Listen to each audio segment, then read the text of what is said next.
Pues arrancamos. Muy buenas tardes a todos y bienvenidos y muchas gracias por acompañarnos. En nombre de la Fundación Fernando Buesa y del Memorial de las Víctimas del Terrorismo que coorganizamos este acto. Quiero extender el agradecimiento a mis compañeras de mesa y a la librería Anagón, que también está vendiendo libros, subrayo, en la mesa que habéis visto a la entrada. Presentamos el libro El tiempo del testimonio de María Jiménez, compañera y amiga en estas lides del relato de lo que ha supuesto el terrorismo entre nosotros, las víctimas y el relato de ETA. Yo creo que hay, evidentemente, muchísimos libros sobre el tema del terrorismo, sobre la historia de ETA, pero hasta donde yo conozco es el único que lleva la palabra testimonio, si no estoy confundido, en el título. Y yo creo que eso es importante. La cuestión del testimonio, poner en valor el testimonio de las víctimas y su voz. Luego profundizaré un poquito más en ello. Voy a presentar brevemente a María. Esta, por cierto, es el fruto más sustancial de su tesis doctoral, que la defendió ya hace unos pocos años en la Universidad de Navarra, aunque ya, aparte de este libro, pues había ido publicando artículos, capítulos de libro, etcétera, ¿no? Es una investigadora muy prolífica en ese sentido. Y además, ella ha colaborado en varias obras que han sido referentes en nuestro tema en los últimos años. Algunas de ellas, Relatos de plomo, sobre la historia del terrorismo en Navarra, que coordinó Javier Marrodán y su fructífera escuela de la Universidad de Navarra, ¿no? En la cual María participó. Después, ha sido coautora de Heridos y olvidados, un libro también importante por cuanto nos habíamos centrado, en primer lugar, y es lógico, hasta cierto punto, hacerlo así, en las víctimas mortales, en sus historias, pero la parte de los heridos estaba pendiente. Bueno, pues queda cubierta esa investigación con el trabajo que María, una vez más con Javier Marrodán, hizo en este libro que os comento. Y después escribió la biografía de Ana María Vidal Abarca, vitoriana pionera, fundadora de la Asociación de Víctimas, cofundadora de la Asociación de Víctimas del Terrorismo y viuda, como sabéis, del comandante de caballería Jesús Velasco, asesinado en esta misma ciudad en 1980. Una biografía también importante porque es una de las pocas dedicada a una víctima de ETA. Biografías dedicadas a perpetradores, a terroristas, hay unas cuantas, y sin embargo nos faltaban sobre víctimas. Otro ejemplo de ellas, de las pocas que hay, es la dedicada a Fernando Buesa. Vale, también ha participado en otros libros sobre la transición, como 1980, sobre el terrorismo en la transición, sobre Pardines, la primera víctima mortal asesinada por ETA, y a raíz de ella sobre ese contexto de la primera ETA de los años 60, una de las últimas publicaciones yo creo que ha sido El asesinato social y el relato de las víctimas de ETA, ¿no? Hablando de cómo las víctimas han sufrido el asesinato que todos entendemos, el propiamente dicho y biológico, pero junto a él muchas veces el ostracismo social, el abandono, la marginación. Aparte ha comisariado exposiciones como una sobre Gregorio Ordóñez, otra con portadas de Vocento, El terror a portada se ha llamado, que durante los 2 últimos años ha ido circulando por diferentes ciudades españolas y ha sido vista aproximadamente por 40.000 personas. O sea, proyectos interesantes, proyectos importantes, ¿no? Fue jefa de prensa de COVITE, del colectivo de víctimas del terrorismo, y actualmente es profesora en la Universidad de Navarra, ¿no? Y bueno, yo creo que lo que caracteriza a todo esto que os acabo de resumir es que ha colocado a las víctimas en el centro de su producción académica y de sus intereses, no solo académicos, sino también ciudadanos, ¿no? Vale. Y sin embargo, yo creo que interesa más en nuestra sociedad el perpetrador que la víctima. O sea, yo creo que estaremos de acuerdo, y más viendo la polémica que se ha generado en torno a la famosa entrevista de Jordi Évole a Josu Ternera, que por cierto no sé si habéis visto. Sí, tú sí. Yo no, aunque sé que se estrena en Netflix para el común de los mortales a mediados de diciembre, ¿no? Pero esa fascinación hacia los asesinos ha existido y sigue existiendo, y luego resulta que cuando conocemos lo que dicen, cuando los entrevistamos, pues vemos que, aparte de ser unos fanáticos, pues no tienen mucho más detrás. O sea, es gente gris, es gente anodina, es gente, pues muchas veces muy elemental, ¿no? Como el Eichmann de Hannah Arendt, por cierto. Por cierto, que Josu Ternera es el nombre de guerra que él mismo eligió, y ahora se queja de que lo llamen así porque algo así como que deshumaniza, ¿no? Porque él dice que no lo eligió, que se lo puso. pusieron. Vaya. Bueno, mañana además es el aniversario del Gudari Eguna, que tradicionalmente han utilizado para lo que todos sabemos, ¿no? Una de esas jornadas marcadas en el calendario nacionalista radical, en este caso para honrar a sus mártires, ¿no? Para ensalzarlos al compararlos con los combatientes nacionalistas de la Guerra Civil. Está bien recordar lo que decían y lo que siguen defendiendo en retrospectiva. En 2007, es decir, hace no tanto, queremos ofrecer nuestro homenaje más sentido a todos los gudaris y quisimos decir bien alto que lograremos un pueblo libre siguiendo su modélico ejemplo. Otra, del Gudari Eguna del 2006. El Gudari Eguna no es para nosotros una fecha para quedarse mirando atrás. Al contrario, recordando el ejemplo de los compañeros que hemos dejado en el camino, este día tiene que valer para reforzar la lucha de hoy y de mañana. Y luego, más relacionado con eso que os decía antes, ¿no? del Josu Ternera y su supuesta deshumanización al compararlo con un animal, se referían así a sus víctimas. Por encima del ataque y la agresión, por supuesto siempre colocándose ellos en el lugar de las víctimas, ¿no? De los estados enemigos, por encima de los jueces, policías y carceleros de todo tipo, armados hasta los dientes, este pueblo continúa haciendo su camino. Bueno, siempre conocemos este discurso de sobra, que sin pistolas pues no es muy diferente del discurso que pueden seguir manteniendo en la actualidad. Además es mentira eso que dice la izquierda abertzale de que no van a utilizar la palabra condena solo porque sea lo que el otro exige de ellos que hagan, ¿no? En el fondo ellos condenan todos los terrorismos y violencias, salvo la suya, salvo la de ETA. Vuelvo a lo del testimonio. Yo creo, y no sé si estarás de acuerdo conmigo, María, que a la hora de hablar de testimonios de las víctimas del terrorismo hay una serie de ingredientes que se repiten y que son necesarios, ¿no? Primero, es un relato personal como víctima en calidad de tal. Segundo, tiene una dimensión pública y eso es importante. Tercero, es un testigo que transmite lo que le ha sucedido. Y cuarto, es un testigo moral. No es un testigo cualquiera, sino que uno que se dirige pues, eso, a la no repetición, al no uso de la violencia. Y luego, la mayoría de las víctimas creo que no han dado testimonio por tres motivos. Por falta de ocasión, nadie les ha preguntado. Por miedo, sobre todo en las décadas iniciales, o por dolor, para no recordar su experiencia. Pero la mayoría de las víctimas están hablando ahora, en el contexto del postterrorismo, del postterrorismo de ETA, después del final de la banda, para que se sepa qué es lo que pasó y para que no se tergiverse, ¿no? Porque piensan que si no, otro lo va a hacer en su lugar, otro va a contar la historia y seguramente la va a contar mal. Luego, la mayoría de los testimonios son de mujeres. Esto es algo que se ve porque son viudas, hermanas, hijas, madres de asesinados por ETA. Y quería recordar una cosa que dice Katy Romero, viuda de Alfonso Morcillo, sargento de la Policía Municipal de San Sebastián, asesinado por ETA, y que lo recoge Lourdes Pérez en un libro reciente también sobre este tema, ¿no? Dice Katy Romero, lo único que les queda a los asesinados es la voz de sus viudas. Bueno, de sus viudas, de sus hermanas, de sus hijas. La mayoría de los testimonios son textos, pero la mayoría de la gente no lee. Y la mayoría de los testimonios son de víctimas de ETA, que es la banda que más ha matado, pero otros terrorismos, víctimas de otros terrorismos también debieran hablar en mayor medida y en mayor proporción. Y en la mayoría de los colegios no se trata el tema del terrorismo y menos se lee o se escucha el testimonio de las víctimas. No sabemos, o mejor dicho, no sabíamos antes de este libro, porque luego diremos algo al respecto, la eficacia de los testimonios, que la tiene, para desradicalizar y para la prevención de la radicalización. Bueno, dos de las demandas más habituales de las víctimas en el postterrorismo, y con esto no hago de portavoz de las víctimas porque no lo soy, sino simplemente de análisis, ¿no? de su discurso, es uno, la no impunidad, y dos, que se haga un relato riguroso de lo que ha pasado sin suavizar, y tres, quizás también la transmisión a los jóvenes. Y volvemos a enganchar con la importancia del testimonio en la educación. Os resumo tres cosas concretas del libro, que luego María entrará más a fondo en ello. Identifica los orígenes de la preocupación actual por las víctimas. Estamos en el tiempo del testigo, del testimonio y de las víctimas. No siempre ha sido así. Durante décadas lo que primó fue el silencio, el abandono. Lo sabemos y hemos tenido experiencia directa de ello, ¿no? Pero incluso no solamente aquí, sino que la idea contemporánea de víctimas no se remonta más atrás de los años 60 aproximadamente, y tiene mucho que ver con poner el valor, el testimonio de las víctimas del Holocausto, de la Segunda Guerra Mundial.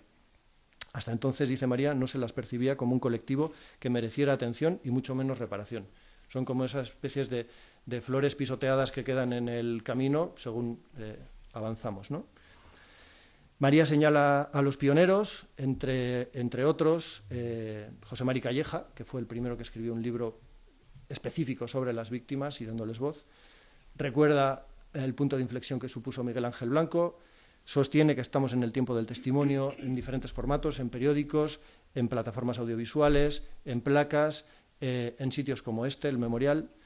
Y luego dice otra cosa interesante, que es frente al tópico de la víctima vengativa, que es algo que tiene mucho predicamento en el cine, en la literatura, y que también tiene cierto atractivo. Sin embargo, esa imagen no se corresponde con la realidad, evidentemente, ¿no? Que en el fondo, dice ella, las voces de las víctimas hacen frente a los discursos del odio y contribuyen a la deslegitimación del terrorismo, y no conocemos ningún caso de víctima del terrorismo de ETA que se haya vengado, que haya tomado la justicia por su mano.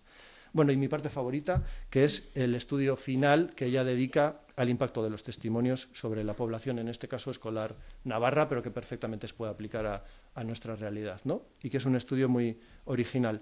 No os adelanto los resultados concretos porque ella lo hará, pero sí creo que es uno de los estudios que conozco más citados antes de su publicación, porque bueno, los que hemos tenido acceso a ese manuscrito pues lo hemos utilizado porque da datos realmente interesantes, ¿no? De cómo realmente pues exponer a los estudiantes al testimonio de una víctima contribuye a que su rechazo absoluto al terrorismo crezca exponencialmente, etcétera.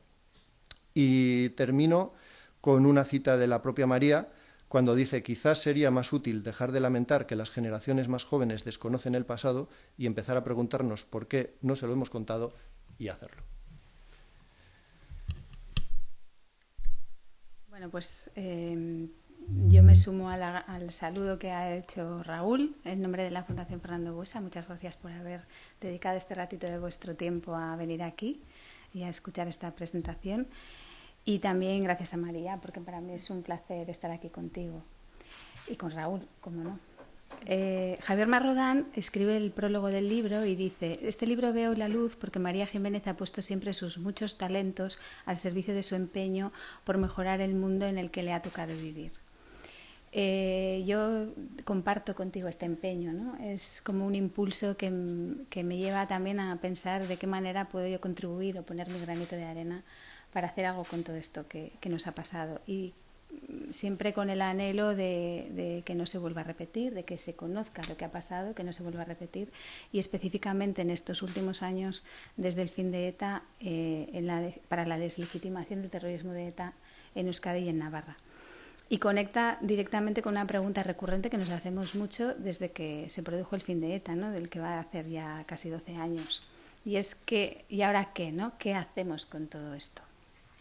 El libro da una respuesta así como muy simple, que dice: ¿qué hacemos con todo esto? Pues contarlo. A veces no hace falta nada más. Y sin embargo, contar no es algo sencillo, no parece algo que surja espontáneamente, ¿no? Raúl ha dicho, pues hay víctimas que no quieren o que no se les ha preguntado, ¿no? Es algo complicado.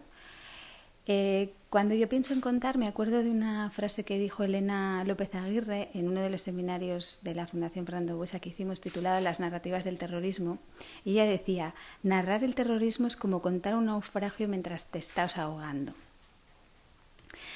Es verdad que ahora no nos estamos ahogando, ¿no? Si entendemos que no nos ahogamos porque ETA ya ha terminado, pero eso no quiere decir que sea algo fácil.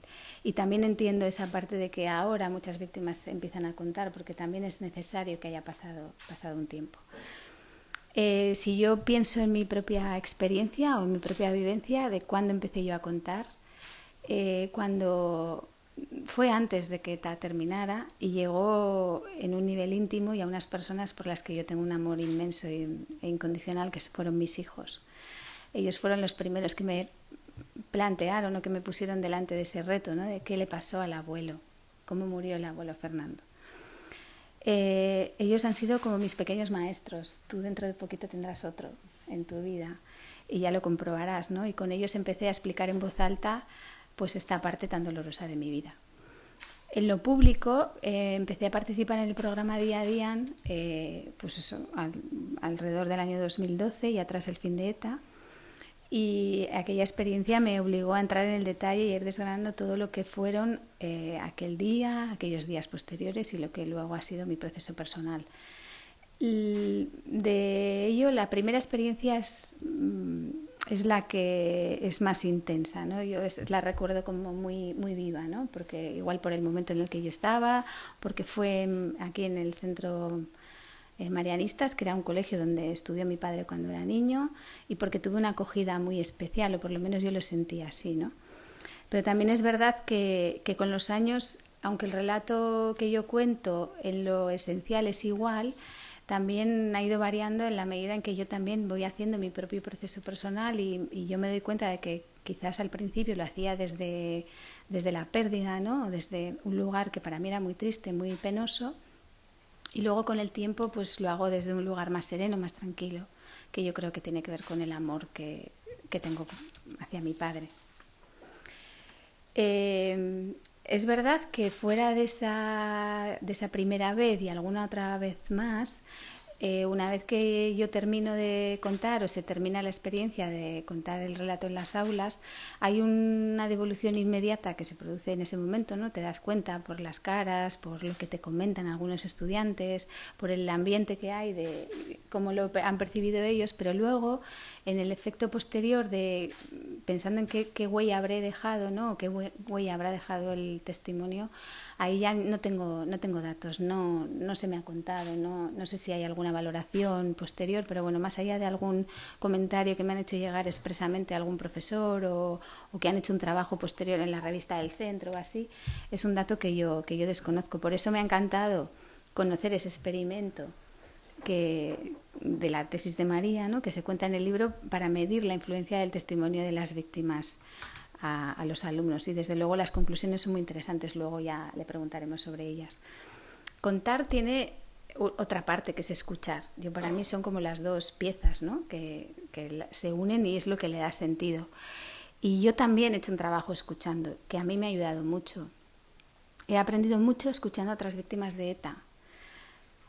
He conocido y me ha ayudado a entender la dimensión y la profundidad del sufrimiento. He escuchado también a otras víctimas de otros terrorismos, del GAL o del terrorismo yihadista, y en nuestro dolor es muy parecido, pero también es verdad que hay realidades que, si hablamos de Euskadi y Navarra, pues también creo que hay que tener en cuenta, ¿no? No podemos obviar si de lo que se trata es de construir una convivencia sana. Y también he escuchado a victimarios que hicieron un recorrido de rehumanizarse y que hoy en día entiendo que están en el camino de construir paz y convivencia aquí. Y también he aprendido mucho de ellos. A mí me ha dado paz interior, ¿no? Y una tranquilidad escuchar a estas personas. El libro conecta también estas dos realidades. Contar, ¿no? Habla de voces creíbles, voces autorizadas, habla de con distintos matices, ¿no? Y también tiene una parte de conexión con la audiencia, ¿no? Y ahí es donde luego comentaremos con María. Yo creo que contar y escuchar son las dos claves que responden a esa pregunta en este libro: ¿qué hacemos con esto tras el fin de ETA?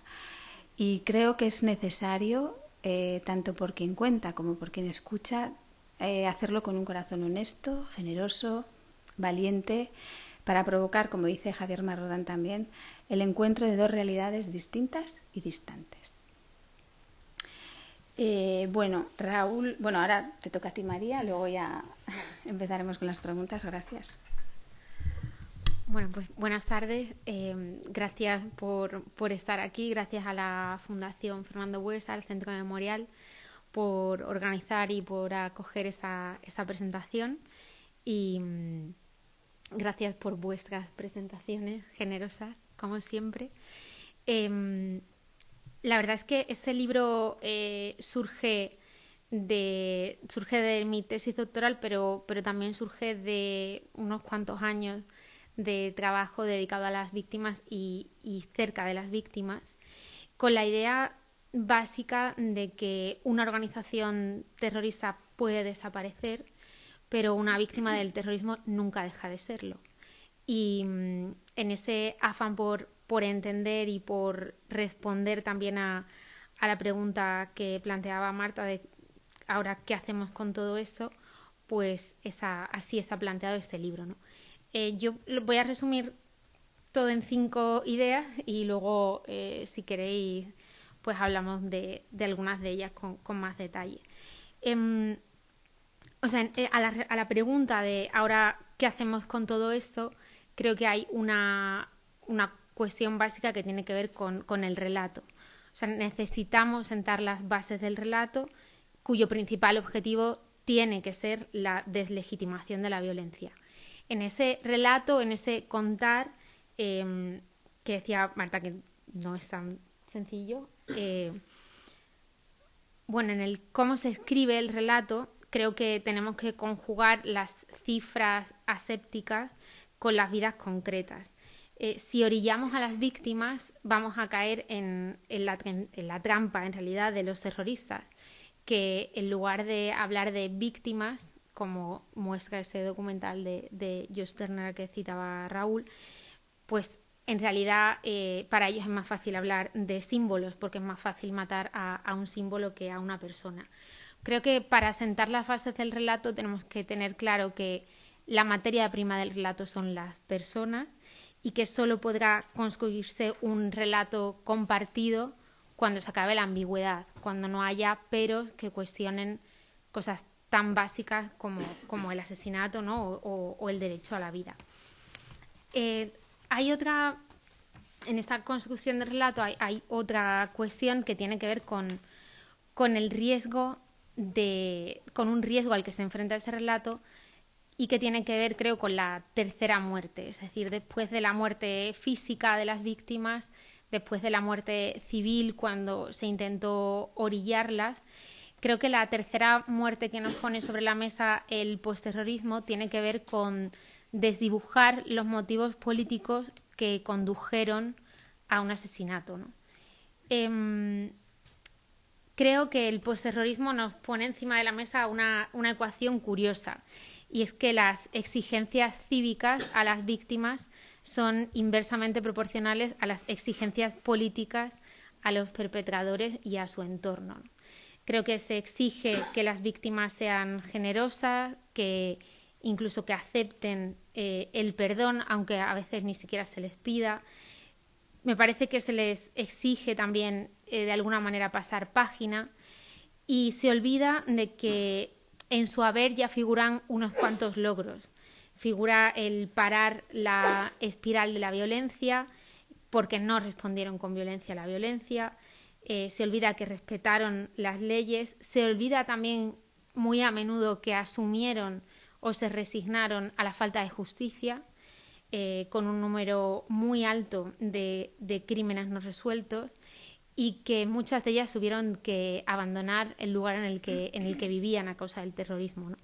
Y todo eso que ya está en su haber, pues se contrapone a unas exigencias políticas a los perpetradores y en su entorno que parece que van en descenso, ¿no? El mito de la ETA antifranquista pues sigue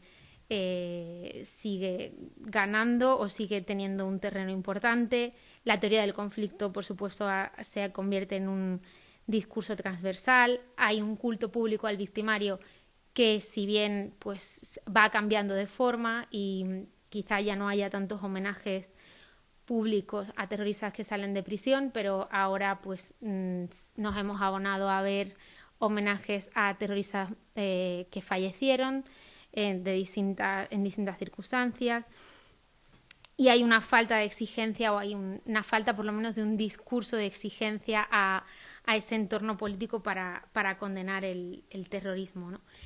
Hace unos días utilizaba un testimonio de la Fundación Fernando Buesa, el de Nayara Zamarreño. Se lo ponía a los alumnos en una asignatura que tenemos en la facultad, que se llama Narrativa, Violencia y Memoria, que la damos desde hace 3 cursos, y que por cierto se llena el cupo de alumnos de forma reiterada, lo cual pues va en contra de todos los discursos pesimistas que hay sobre este tema. Y en ese vídeo Nayara Zamarreño habla de quienes se niegan a condenar el terrorismo y se pregunta, ¿tan difícil es? tan difícil es decir que matar estuvo mal. Bueno, pues esos son los giros o las ambigüedades sobre las que no se puede construir un relato honesto, ¿no? Creo también que la mayor tentación en ese tiempo de postterrorismo es el olvido. Y el olvido, en el fondo, consiste en arrinconar la parte del pasado que nos incomoda. O sea, hay una parte de la sociedad que está dispuesta a olvidar la parte de la historia que no quiere saber porque le retrata o porque de alguna manera les hace la pregunta de qué estaban haciendo ellos mientras todo esto ocurría, ¿no? Pero creo que además de esa tentación del postterrorismo hay un riesgo en este tiempo que tiene que ver con el desconocimiento y que afecta directamente a las nuevas generaciones. Yo huyo de los discursos pesimistas en torno al desconocimiento de las nuevas generaciones, o en torno al olvido que se le achaca a las nuevas generaciones, porque creo que no se puede olvidar lo que no se conoce, y que a veces se les acusa de olvidar a gente que no puede olvidar porque no lo vivió. Por lo tanto, la pregunta no es ¿por qué lo has olvidado?, sino la pregunta es ¿por qué no sabes nada de todo esto? Y esa pregunta es una pregunta boomerang, porque nos vuelve al resto. Y en realidad lo que tendríamos que hacer más bien sería preguntarnos por qué no se lo hemos contado. Creo que de eso también va el libro y también algunas de las iniciativas que hemos puesto en marcha con todo esto que tiene que ver con la pedagogía de las víctimas, ¿no? Creo que a la gente más joven, a las nuevas generaciones, no se les puede exigir activismo con este tema, con el tema de la memoria, pero sí un mínimo de civismo. Y ese civismo, ese compromiso cívico pasa por contarles lo que pasó. El antídoto, por tanto, y es lo que planteo en el libro, el antídoto contra el olvido y contra el desconocimiento, creo que es la pedagogía de las víctimas. O sea, cuando contamos a alguien que no conoce lo que pasó, la historia de una víctima, cuando les hablamos de terrorismo, más bien, cuando lo hacemos, ellos asumen ese relato como si fuera un relato de ficción. Es algo parecido a como cuando nos contaban episodios de la Guerra Civil. Yo no dudo que eso haya ocurrido, pero si no lo viví, pues lo asumo casi como si fuese eso, un relato de ficción. Sin embargo, cuando se cuenta el terrorismo a partir de la historia de una víctima, eso que era abstracto, de repente se convierte en algo concreto. Y lo que era inimaginable, ese sufrimiento inimaginable, empieza a ser algo imaginable. Creo que cuando eso ocurre, sucede algo con los alumnos, y es que hay una conexión con ese pasado, se les abre una puerta al pasado.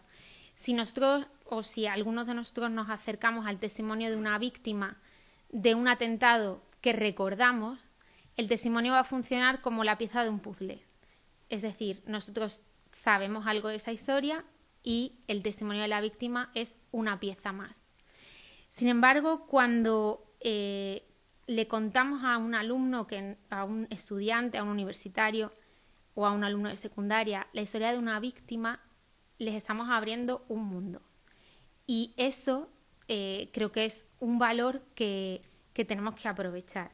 El acercamiento que ellos hacen a los testimonios no es un acercamiento historiográfico como el nuestro, sino que es un acercamiento ético. Ellos se acercan o conectan con el testimonio a través de los valores o de las circunstancias que identifican en esa historia como una propia, ¿no? En el libro contamos 2 experimentos y el último lo hicimos en un grupo pequeño al que llevamos a Marimar Blanco. Ella ha dado muchas veces su testimonio y la primera frase que le dijo a los alumnos fue una pregunta, en realidad. Les dijo: ¿quién de vosotros tiene 23 años. Alguno levantó la mano, no, la mayoría pues no tenía, quizás no tenían 23, pero tenían 21, 22. Y ella dijo, pues yo tenía 23 años cuando cambió mi vida por completo y ETA secuestró y asesinó a mi hermano, ¿no? Al plantear ese testimonio de esa manera, hubo una conexión directa con ellos, ¿no? No se trata de que ellos se pongan en el lugar de alguien que ha vivido una circunstancia que ellos nunca van a vivir, probablemente y por suerte, sino de lo que se trata es de que encuentren nexos en común con esa persona que les ayuden a asimilar la reacción y la historia que esa persona tuvo y hacerla propia, ¿no? Es muy difícil que los estudiantes asuman la historia que no han vivido como propia si no la hacen suya de alguna manera, y esa es una manera de hacerla. El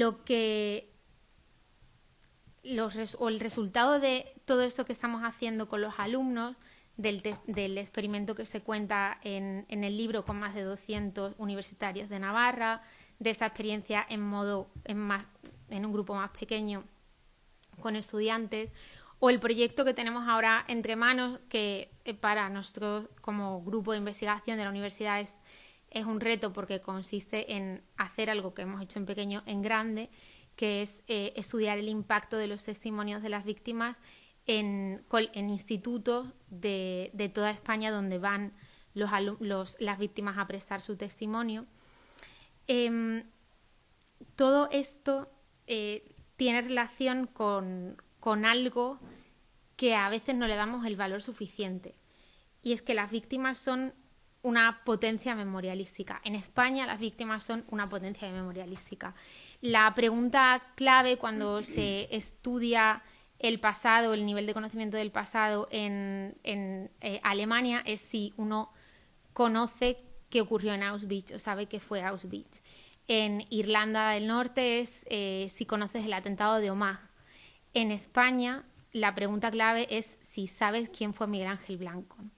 La historia del terrorismo está salpicada por víctimas símbolo que nos abren esa puerta al pasado. Y lo que nosotros hemos intentado hacer con esa pedagogía de las víctimas es demostrar cómo actúan o demostrar qué efecto tiene en su audiencia, ¿no? Y hay varios, pero hay un efecto claro que para nosotros era el más importante. Nosotros queríamos saber si el testimonio de una víctima cambia la percepción que la audiencia tiene o no sobre el terrorismo. Y por eso le preguntamos a los alumnos inicialmente, sin que viesen o escuchasen ningún testimonio, qué opinión tenían sobre el terrorismo, y luego le pusimos un testimonio y luego volvimos a repetir la encuesta en la que preguntábamos muchas más cosas, ¿no? Lo que nos dimos cuenta era que, primero, para tranquilidad de todos, la mayoría de los alumnos tenían una opinión negativa sobre el terrorismo, aunque había un sector pequeño del que luego hablaremos que tenía una opinión más condescendiente, pero la mayoría tiene una opinión negativa. Pero esa opinión negativa empeoraba después de escuchar el testimonio de una víctima. Y además tenía otros efectos. Corregía la percepción que tenían de las propias víctimas. O sea, antes de ver ese testimonio, de escucharlo, pensaban que las víctimas habían estado arropadas y reconocidas. Después de escuchar el testimonio, corregían su propia opinión y se daban cuenta de que no era así. También se les preguntaba por la necesidad de que este tipo de contenido formara parte del currículum educativo.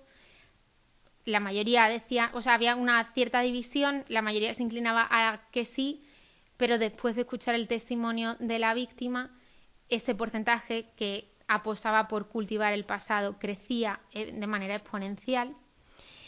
Y sobre todo le preguntábamos pues esa pregunta clave, ¿no? De ¿qué opinión tienes sobre el terrorismo? Después de escuchar a la víctima, esa opinión empeoraba. Y eso significa, y con esas otras respuestas en las que vimos el cambio, que los testimonios hacen algo que en un mundo polarizado como el que vivimos, donde cada vez parece que tenemos que situarnos en un extremo, pues estos testimonios hacían que la gente cambiase de opinión. Y eso, en ese contexto, yo creo que es casi revolucionario, ¿no? Pensar que la pedagogía de las víctimas puede cambiar visiones del mundo, que es capaz de cambiar ideas, incluso de hacernos mejores, creo que es un hallazgo de ese estudio, pero sobre todo me parece que es una esperanza y es un reto al que tenemos que enfrentarnos. Pues ahora, antes de daros paso para que haya un coloquio y le preguntéis a María lo que queráis, le hacemos nosotros alguna pregunta desde la mesa, si quieres, Marta, y luego voy yo. Bueno, pues yo no sé si ya la has contestado, pero la voy a hacer. Porque era un poco hablando del desconocimiento de los jóvenes, es esa pregunta que te hacías, ¿no? Más que preguntar por qué no conocen, la pregunta era por qué no les hemos contado esa historia, ¿no? ¿Por qué no les hemos contado algo que ha sucedido tan cerca? Entonces ahora un poco la primera que yo tenía anotada aquí, no sé si tú has llegado a alguna conclusión, ¿no tienes? Pues mira, nosotros una de las preguntas que hacíamos en esa primera encuesta era dónde, o sea, primero si les interesaba el tema, y nos decían que sí, que el tema les interesaba, pero al mismo tiempo nos decían que no estaban lo suficientemente informados.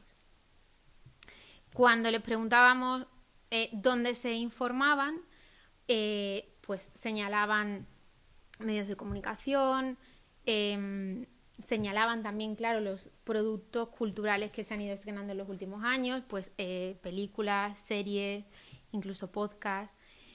Y sin embargo, ni el hogar, ni la familia, ni los centros educativos eran sitios donde ellos identificaran que había información sobre este tema, ¿no? O sea, eso quería decir que este tema no se hablaba en casa, por tanto, para aquellos padres que digan por qué no conocen, bueno, o sea, la pregunta boomerang es ¿por qué no se habla en casa de esto? Y en los centros educativos porque no forma parte del currículum educativo, ¿no?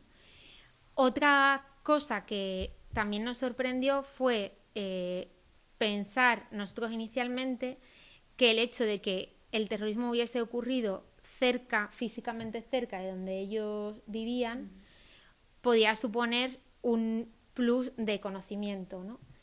Y nos dimos cuenta que no. O sea, que la cercanía geográfica no garantiza un mayor conocimiento del fenómeno terrorista, ¿no? Cuando luego empiezas a profundizar y le vas detallando o le vas haciendo caer en la cuenta de que en sitios por los que ellos pasan habitualmente han ocurrido atentados terroristas, de repente, de nuevo, pues es como un mundo abierto.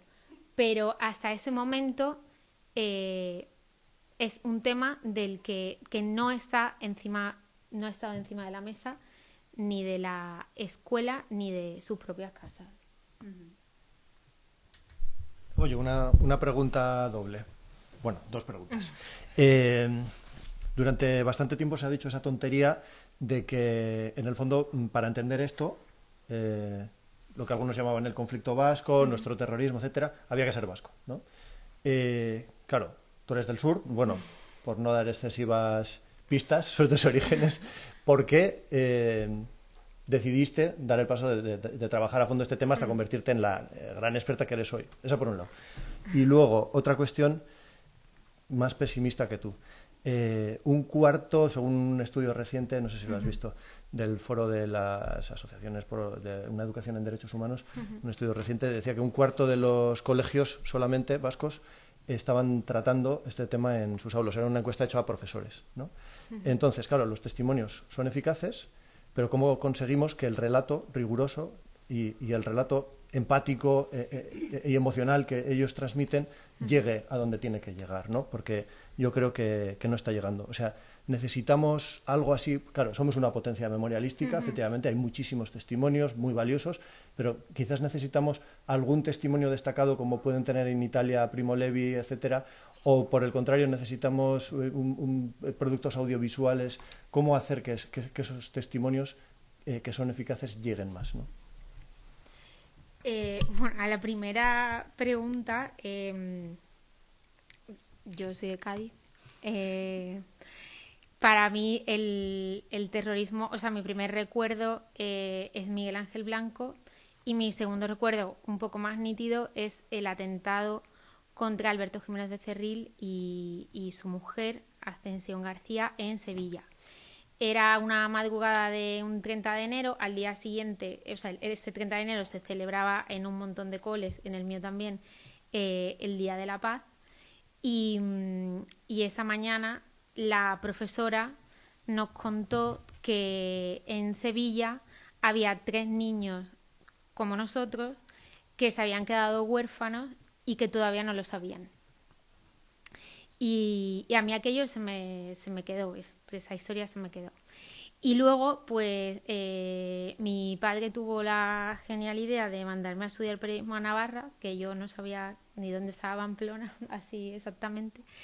Y un par de años después de estar en Navarra, ETA atentó contra la universidad. Puso un coche bomba, como sabéis, en el aparcamiento de la universidad, lo cargó con 80 kilos de explosivos. Hizo una llamada a la DIA de Álava para decir que había un coche bomba en un campus, sin especificar nada más.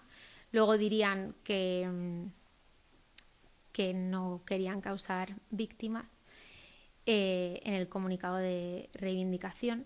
El coche bomba estaba aparcado en un sitio donde paraba, o muy cerca de allí, donde paraba el autobús del colegio mayor en el que yo vivía. Por lo tanto, todas las niñas del colegio mayor nos bajábamos del autobús y atravesábamos ese aparcamiento 10 minutos antes de que estallase la bomba ese día, ¿no? Entonces, de repente, pues aquello que pasaba y que a mi madre le daba mucho miedo que pasara, y yo le decía, anda ya, hasta que pasó, pues se convirtió en algo que empezó a ser algo como más propio, ¿no? Y bueno, y a partir de ahí pues ya llegó todo lo demás. Llegó Javier Marrodán con Relatos de Plomo, donde él hizo una apuesta clarísima. Él dijo, me han pedido que cuente la historia del terrorismo en Navarra, y yo, que llevo 20 años trabajando en Diario de Navarra cubriendo información de terrorismo, sobre todo de operaciones antiterroristas, y que he hecho mi tesis doctoral sobre la desarticulación de un comando detrás de otro en Navarra, creo que me he dejado algo por el camino. Y lo que me he dejado es contar la historia de las víctimas. Entonces vamos a entrevistar a todas. Hicimos un listado y empezamos a buscarlas. Algunas, pues el gobierno tenía algún contacto y otras no. A otras las encontramos pues por las páginas blancas. Algunas vivían en Navarra, pero la mayoría no, porque la mayoría eran agentes de Guardia Civil, Policía Nacional, que se habían ido y, como tú decías al principio, nunca habían dado su testimonio, ¿no? Nosotros llegamos a llamar por teléfono a 10 casas donde, según las páginas blancas, vivía un señor que se llamaba Manuel López González en Cáceres. Hasta que dimos con el Manuel López González, que nosotros queríamos, que era pues el hermano de un guardia civil que había sido asesinado y que además había sido testigo y herido, su hermano también, en ese atentado, ¿no? Y bueno, y hubo otra gente que localizamos metiéndole carta en un buzón, en fin, o sea, cosas que nosotros mismos nos dimos cuenta de, o sea, cómo es posible que la administración no tenga ni siquiera el contacto de esas personas, ¿no? Que no tenga un número de teléfono al que llamar. Y bueno, y ya está. Y a partir de ahí ya llegó luego Consuelo Ordóñez, Covite y todo lo demás. Sobre la pregunta de ese que me hacía de ese foro, o sea, cómo llegamos a los colegios donde no quieren que lleguemos, ¿no? Que es en el fondo del asunto. O sea, nosotros ahora mismo estamos trabajando con el Ministerio del Interior en un proyecto para medir el impacto de los testimonios en los alumnos de secundaria, y ninguno de esos colegios está en el País Vasco ni en Navarra, porque ni el País Vasco ni Navarra participan en este programa, con matices, ¿no? O sea, Navarra pues sí que asume las unidades didácticas, pero no sabemos qué hace, o sea, realmente yo no sé qué víctimas van a los coles, ni qué formación se le da, no lo sabemos, y bueno, en el País Vasco pues también hay algunas cosas que no sabemos, ¿no?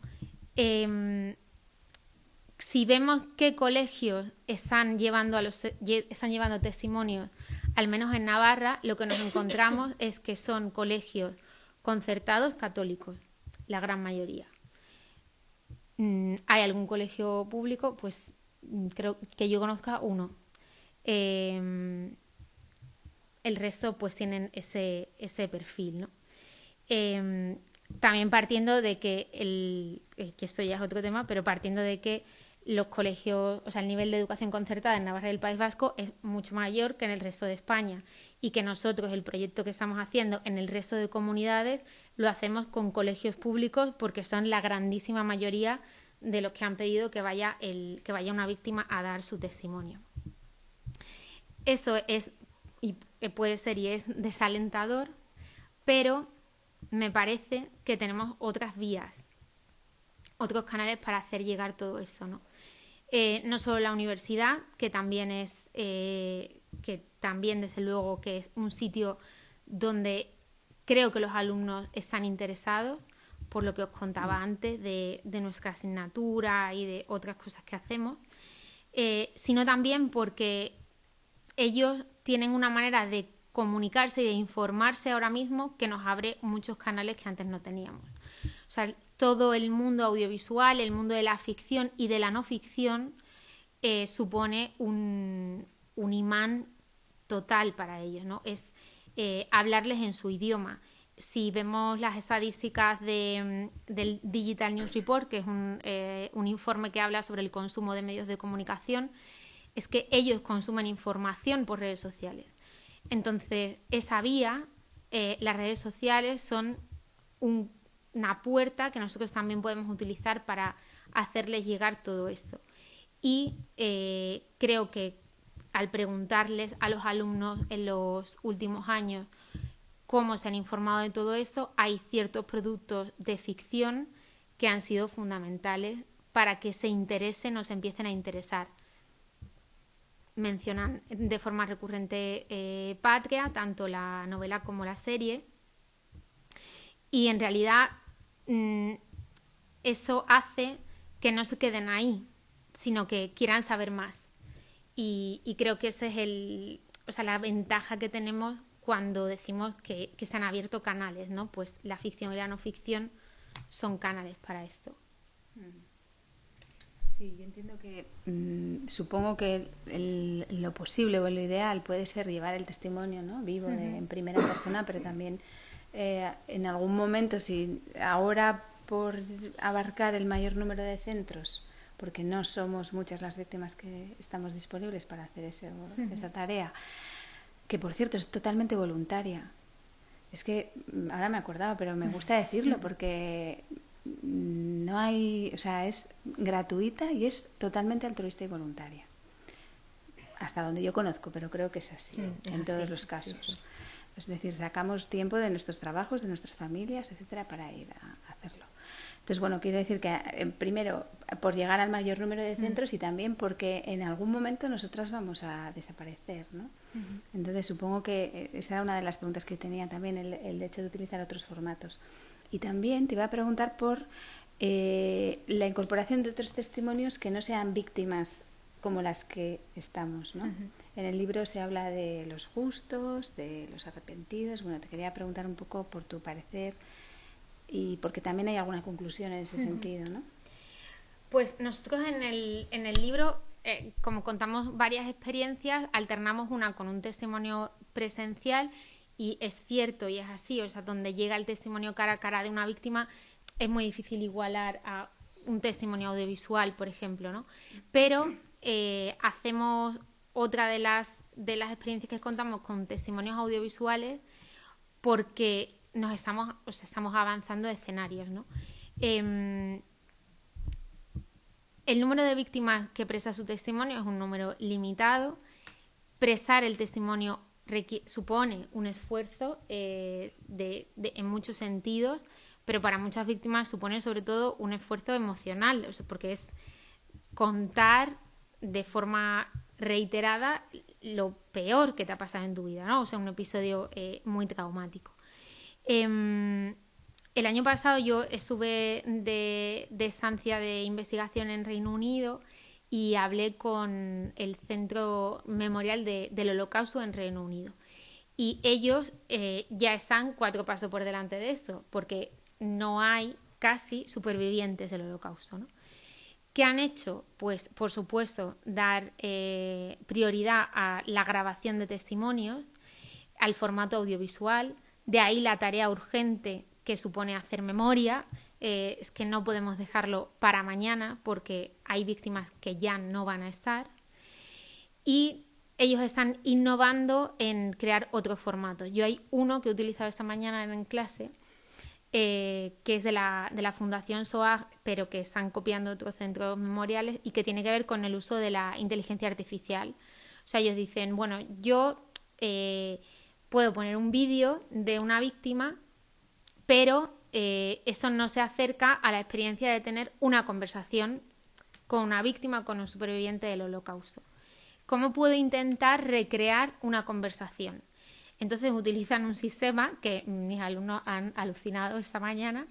O sea, entras en la web de la Fundación SOAG y hay varios casos. Hay un señor que es superviviente de un campo de concentración que lo pones en la pantalla, está sentado con un fondo negro, pero no está quieto, o sea, está como moviéndose de forma natural, y entonces tú le haces una pregunta por un chat o por un micrófono y él te contesta. ¿Qué han hecho? Bueno, han utilizado una tecnología de humanidades digitales, lo que ellos llaman humanidades digitales. Han grabado a ese señor una entrevista de horas con más de 600 preguntas, según me contaron. Muchas de esas preguntas tenían que ver con qué preguntaban los alumnos cuando iba una víctima a clase, y eso implicaba preguntas que probablemente a nosotros no se nos hubieran ocurrido. Por ejemplo, me decían, claro, nosotros utilizamos eso en primaria, entonces, ¿qué preguntan los niños de primaria? Pues ¿a qué jugabas en el campo de concentración? O cuéntame un chiste. Y dice, claro, me decían las que organizaban el proyecto, jamás se nos hubiese ocurrido decirle a un señor que tenemos ahí sentado, superviviente del Holocausto, cuéntame un chiste.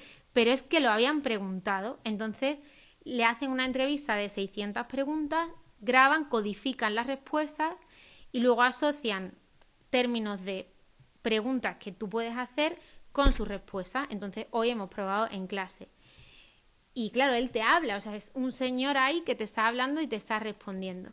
Bueno, pues son herramientas que ahora mismo están utilizando en sitios donde ese escenario ya está sucediendo, ¿no? Y sobre las otras voces, yo os decía antes que, por suerte y para tranquilidad de todos, la mayoría de los alumnos que hemos encuestado tenían una opinión negativa sobre el terrorismo, pero también había un porcentaje pequeño que tenía una opinión positiva o condescendiente. Me refiero a que en una escala de 1 a 10, 1 completamente negativa, 10 completamente positiva, había en torno a un 2% de los alumnos que puntuaban de 7 en adelante. Esa gente, que los podemos identificar como el sector radical de la audiencia que tenemos delante, cuando escuchaba el testimonio de una víctima no cambiaba de opinión, era impermeable al testimonio, ¿no? Lo que para los demás era una voz creíble, para ellos no lo era. Esta conclusión en realidad no es una sorpresa, porque en estudios que se han hecho en torno a la prevención de la radicalización yihadista, también hay un porcentaje de la audiencia que abraza el salafismo y que por tanto las voces de las víctimas o no les afectan o incluso tienen un efecto rebote. Y es que crean una opinión aún más negativa. Para esa gente, lo que se ha utilizado en otros lugares es otro tipo de voces, que son voces que para ellos son creíbles, de personas que se han desradicalizado, personas que han hecho el camino de vuelta, que han tenido una visión crítica de su propia biografía y que están dispuestos a contarlo en un aula. Y una de las propuestas del libro es que quizás es el momento, pues, de ser valiente y de llevar a las aulas a otro tipo de voces que, por supuesto, se tienen que haber arrepentido y tienen que querer contarlo, pero que quizá lleguen a un público al que las víctimas no llegan. Pues muchas gracias, María, estamos de acuerdo. Aquí lo hemos hecho con Teoriarte, por ejemplo. No sé si, Marta, ¿quieres preguntar algo más? No, una última cosa. Yo tenía apuntado esto del testigo moral, que tú lo has mencionado. No sé si hay algo que quieras decir. Supongo que hablas de voces creíbles, de llevar a alguien que tenga esa credibilidad, esa legitimidad. Pero también hablas de testigos morales, no es como un plus. No sé si... Sí, o sea, yo me refiero a testigo moral en el sentido de, o sea, alguien que ha vivido una experiencia o que ha pasado por ella, pero que además es consciente del sufrimiento que le ha generado y no quiere que se repita. Y sobre todo a la violencia que ha sufrido en primera persona responde con memoria o responde con un afán de que eso no vuelva a ocurrir, ¿no? Eso creo que es el testigo moral y es el plus que tienen las víctimas del terrorismo como actores públicos, ¿no? Bueno, abrimos el turno de coloquio, si os parece. ¿Tenéis alguna pregunta? Por atrás veo.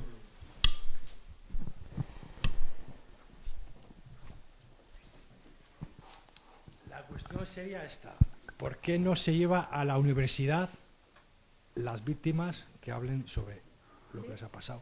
Que sepan los universitarios, porque que sepan los colegios, un niño de 7 años pues no tiene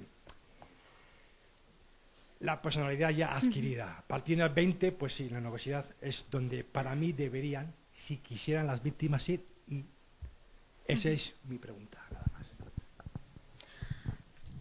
Bueno, yo creo que, o sea, por el propio funcionamiento de las universidades, cada una dentro de un marco dado, pero hay un funcionamiento bastante autónomo, ¿no? Entonces, el hecho de que, al contrario de los currículums educativos de primaria y secundaria, que son mucho más cerrados, ¿no?, que vaya una víctima a una universidad va a depender casi exclusivamente de la voluntad del profesor o de la facultad de llevarlo.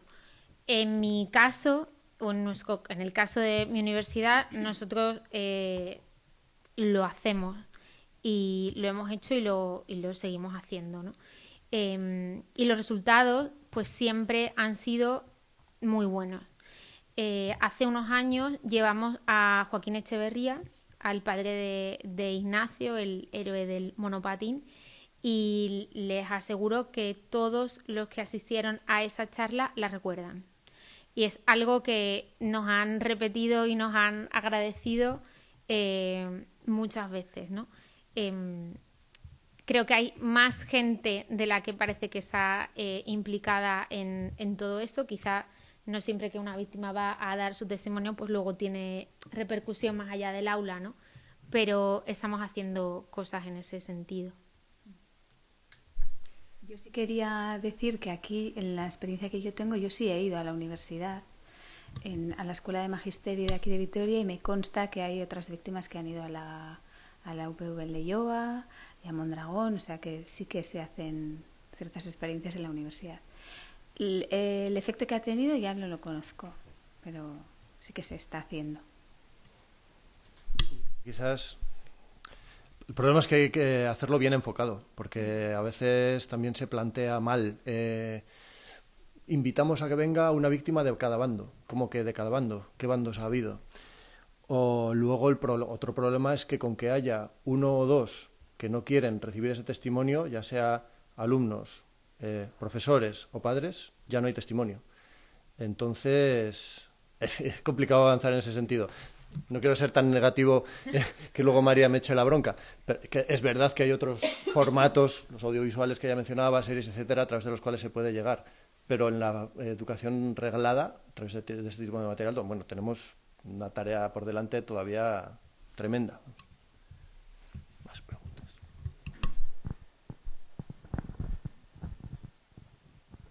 Bueno, yo como todavía no he leído el libro, pues no conozco los detalles de este trabajo de investigación que habéis llevado a cabo, pero se me suscitaban algunas preguntas de carácter metodológico, ¿no? A mí me gustaría saber, bueno, entiendo que debisteis de administrar un cuestionario antes y después de ese periodo de testimonios y de relatos que reciben los alumnos. La pregunta es, ¿cuáles son las características un poco básicas de ese cuestionario? Es decir, ¿cuántas preguntas había? Si eran preguntas cerradas o abiertas. La segunda pregunta es si ese mismo cuestionario se administró, o sea, si el mismo cuestionario fue el que se administró entre el antes y el después.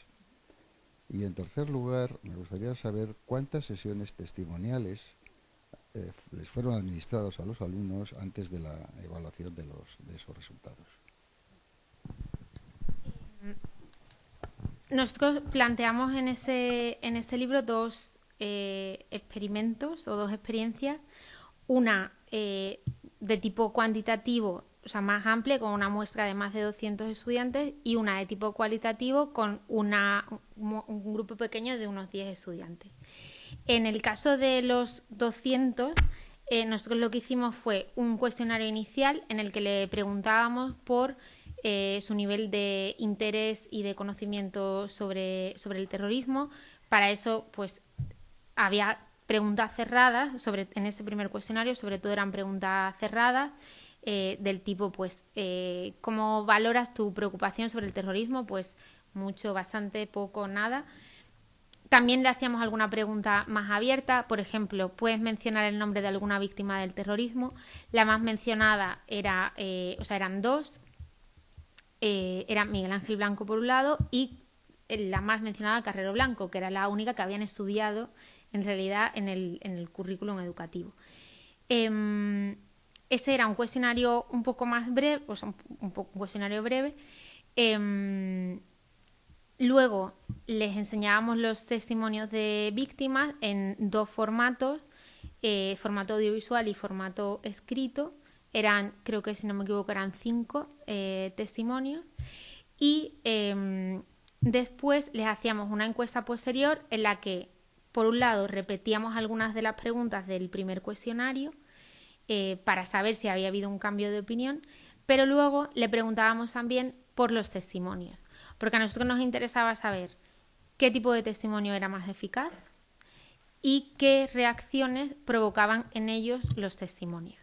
Entonces, en el testimonio más eficaz de los que nosotros le dimos, que eran todos testimonios de víctimas relacionadas con Navarra, también pensando nosotros que la cercanía geográfica influiría, pero ya vimos que no. El testimonio que señalaban como más impactante era el de una madre que había perdido a su hijo. O sea, era el testimonio de Mari Carmen Velascoain, cuyo hijo, Alfredo Aguirre, fue asesinado cuando tenía 14 años en el año 85 en Pamplona.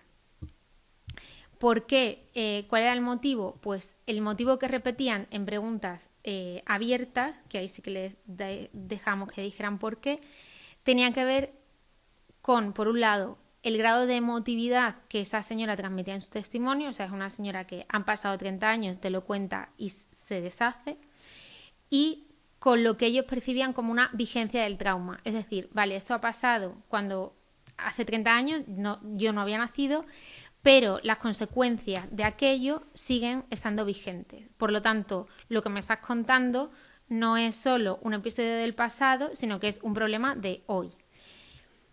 Y también queríamos ver qué emociones se generaban en ellos, porque partiendo de que no tienen un conocimiento historiográfico de eso que se les está contando, la vía de conexión es emocional. Entonces, les preguntábamos, pues, ¿qué emociones te provoca? pregunta cerrada. Dábamos una serie para elegir. La mayoría decían pues tristeza, empatía, compasión. En pregunta abierta también les preguntábamos si les generaba otro tipo de sentimientos. Solo los chicos expresaron sentimientos negativos: odio, rabia, ira. No las chicas.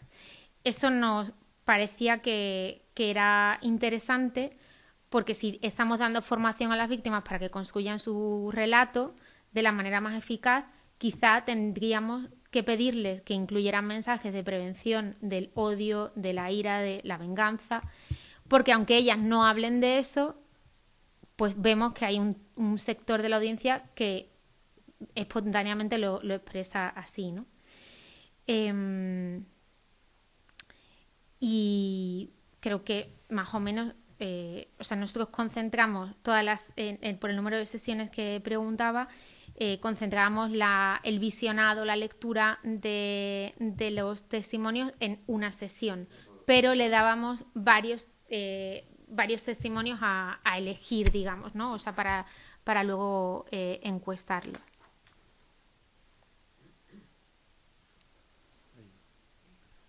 Había levantado Emilio primero. Vale, luego hasta Antonio. Sí. Resulta indudable que el testimonio de una víctima tiene un impacto importante en un auditorio, sobre todo si son chavales, ¿no? Pero me parece que hay un problema más de fondo, que es cómo meter el conocimiento, el relato de lo que ha sucedido hasta hace menos de una década en Euskadi, bueno, en Navarra y en otros sitios, en el sistema educativo, sobre todo porque el relato no es pacífico, la memoria, tampoco existe una memoria compartida, pues hay unos que piensan que estuvo justificado lo que pasó y otros que no, y me descorazona un poco ver que la administración educativa no apuesta de una forma clara y decidida por meterlo ese relato en contenidos curriculares, ¿no? Pues como pasa como en la guerra civil, es decir, lo que ha pasado hasta hace poco, ¿no? ¿Sois optimistas o pesimistas en que esto se logre en Euskadi y en Navarra? Bueno, yo pesimista. A mí los materiales que han hecho, sobre todo Herenegun, no me gustan, o sea, claramente. Sin embargo, a día sí me gusta, porque les hace el trabajo las víctimas. O sea, son las víctimas las que van allí a contar su historia. Pero cuando toca escribir y ofrecer materiales críticos, esos manifiestos, bueno, a ver, están mal hechos, punto. Y dentro de un mes, igual puedes contar algo tú, Marta, del seminario que organizáis de la Fundación Fernando Buesa, en la cual hay una de las mesas sobre tema educativo, que también estará el gobierno vasco allí representado para contar su versión de los hechos. Sí, el seminario de este año, bueno, lleva un título un poco, es los mitos por los que mataron, ¿no? Si no me equivoco. Y entonces, bueno, se trata de hablar sobre los valores, sobre democracia y sobre terrorismo. Entonces, hay una parte que tiene que ver con el contenido educativo, indudablemente. Y entonces, bueno, hay una mesa que va sobre esto, ¿no? No puedo añadir más, ya recibiréis la información.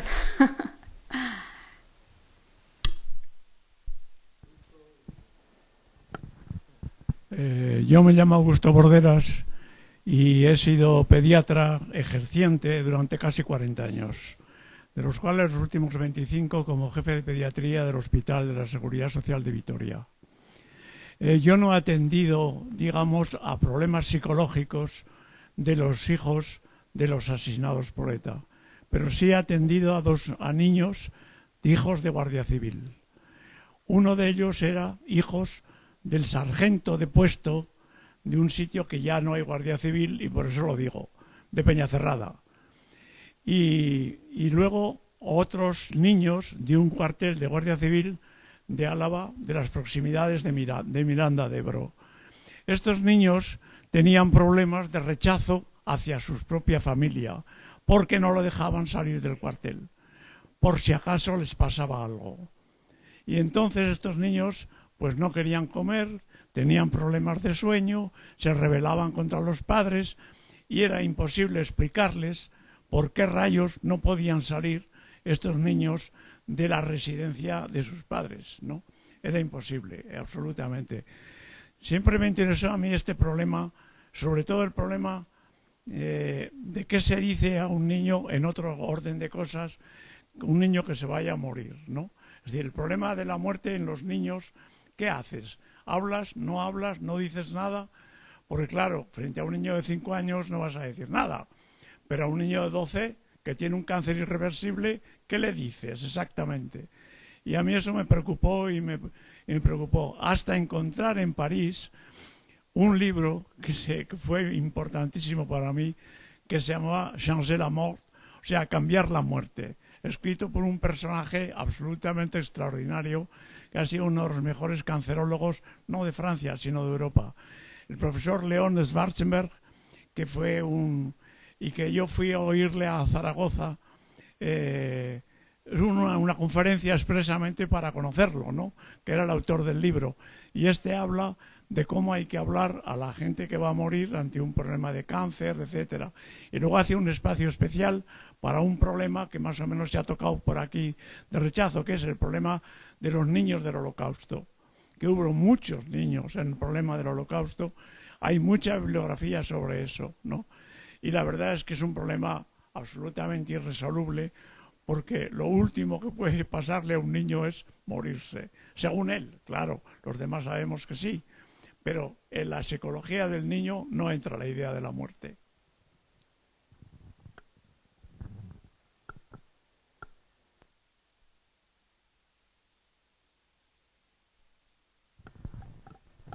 Sí, bueno, en primer lugar, enhorabuena por el libro y por todo el currículum. Y la pregunta es muy breve, es si tenéis desde la Facultad de Comunicación de Pamplona, de la Universidad de Navarra, si tenéis algún tipo de relación o de contacto, bien institucional o incluso ya más personal, con la Facultad de Comunicación de la UPV en torno a, pues, a estos cursos de los que has hablado, a estas asignaturas, o bien con la facultad como tal, o bien con algún profesor, si hay... si se ha mostrado algún interés por todo este trabajo que estáis haciendo. Y luego una segunda pregunta, en realidad, al calor de la intervención de Marta, y era también, deduzco por lo que dices que del programa Adi Adian no hay, no hay, como si dijéramos, informes balance que os puedan... pues digamos dar cuenta del resultado de vuestras intervenciones o de vuestros testimonios, que o sea que no, digamos que no se recoge de manera organizada, no hay el feedback de esas sesiones, o porque eso me ha parecido entender de tu intervención. Entonces la pregunta es si eso no está también previsto o planificado. Gracias. Y luego ya si esto, a ver, yo no sé si lo hacen, yo no lo conozco. O sea, a mí como víctima que voy no se me traslada ningún resultado, ni ningún balance, ninguna valoración. Entiendo que es buena, siempre se dice, ¿no? En general que el programa tiene, en los centros en los que se ha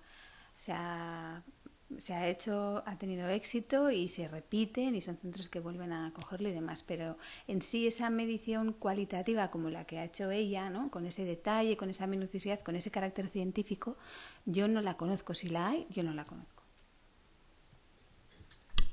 Yo, por aportar algo a eso, lo que he leído de Adi Adian son balances más cuantitativos, ¿no? De pues a cuántos colegios se ha ido, a cuántos alumnos ha llegado el testimonio, pero no un balance más cualitativo de, bueno, qué ha pasado en esos alumnos después de escuchar a una víctima. Y sobre la otra pregunta, pues no, o sea, la verdad es que nosotros no tenemos contacto con la Facultad de Comunicación de la UPV.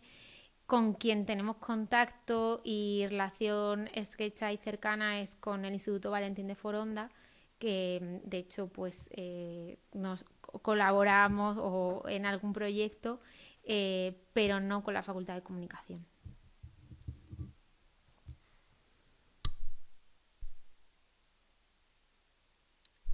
Aprovechad ahora. ¿Hay alguna pregunta más? Bueno, pues entonces lo damos así por terminado. Muchísimas gracias, María, por tu libro y por tu trabajo. Marta, también gracias por tu compañía. Y sí quería decir una última cosa antes de que os vayáis a cada uno a vuestra casa. Seamos más positivos o más negativos, la realidad a María la pilla currando, que es lo que hay que hacer. ¿Vale?